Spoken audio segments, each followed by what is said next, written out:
చాలా గుర్తు చేశారు. ధన్యవాదాలండి.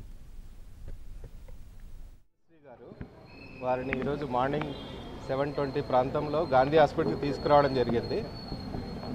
రాగానే మా వాళ్ళు చూసి బ్రాడ్ డెడ్గా డిక్లేర్ చేశారు. అంటే అప్పటికే చనిపోయి 5-6 గంటలు అయినట్టుంది. రైగర్ మార్టిస్ బాడీ అంతా స్టిఫ్గా అయిపోయింది.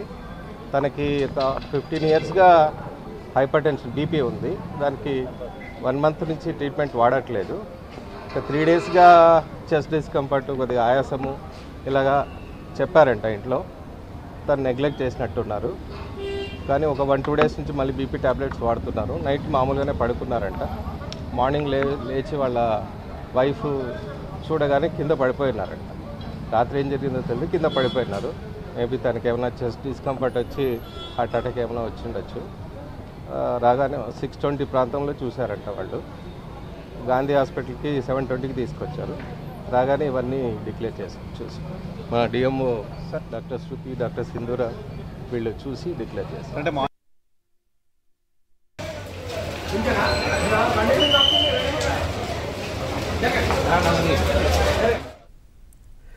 అందశ్రీ మరణంపై మాజీ సీఎం కేసీఆర్ సంతాపం వ్యక్తం చేశారు. తెలంగాణ రాష్ట్ర సాధన కోసం సాగిన సాంస్కృతిక ఉద్యమంలో కవిగా తన పాటలతో, సాహిత్యంతో కీలక పాత్ర పోషించిన అందశ్రీ మరణం తెలంగాణకు తీరని లోటని అన్నారు.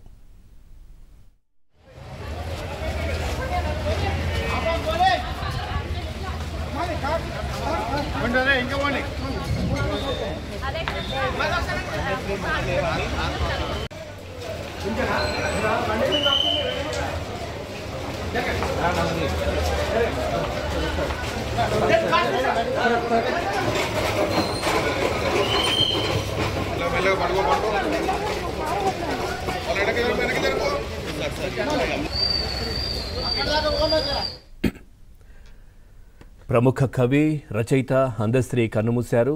లాలాగూడలో ఇంట్లో అకస్మాత్తుగా కింద పడిపోవడంతో కుటుంబ సభ్యులు వెంటనే గాంధీ ఆసుపత్రికి తరలించారు. 64 ఏళ్ల అందశ్రీ